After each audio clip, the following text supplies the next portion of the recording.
flight attendant terms, a turn.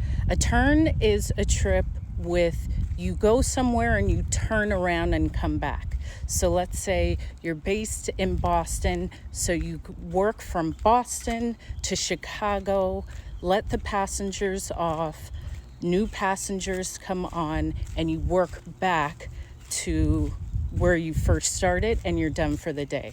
A lot of people who want some sort of regularity, maybe they have children, they can go and come back in the same day. They're typically very simple.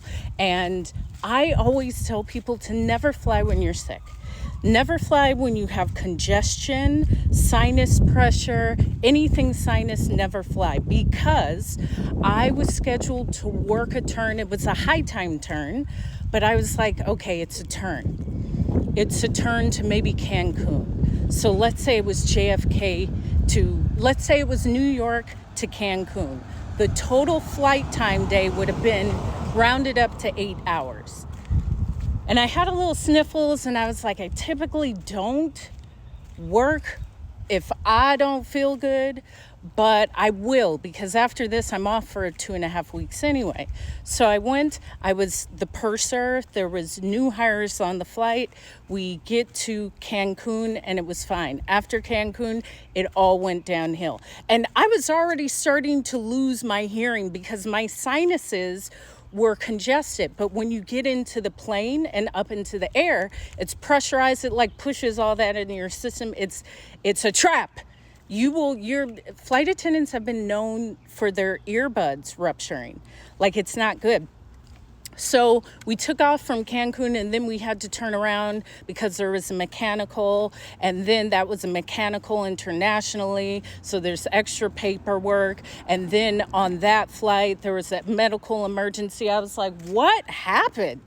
Then we sorted all that out. We started flying and there was another plane instance, so we had to divert, and we diverted somewhere. Like, it was every crazy circumstance that you can think of.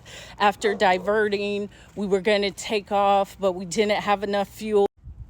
They had to call for extra fuel, and then we finally got the fuel, and then we flew. But when we landed, there was no gates because there was something happening. Like, it went from a normal day to like 19-hour day. By the end of that flight, I couldn't even hear because I'm the most senior on the flight. The rest are new hires and they did their job beautifully. I just had to assist because you do have to assist those where this is their first time. How are you supposed to handle that? People are tired. They're coming in from their vacation, but all of that pushed all that sinus stuff into my sinuses, and I was actually out for the count for several days, and I never get sick. It was terrible. I couldn't hear. It was horrible. So don't fly when you're sick, and whatever you learn from that is what I was trying to tell you.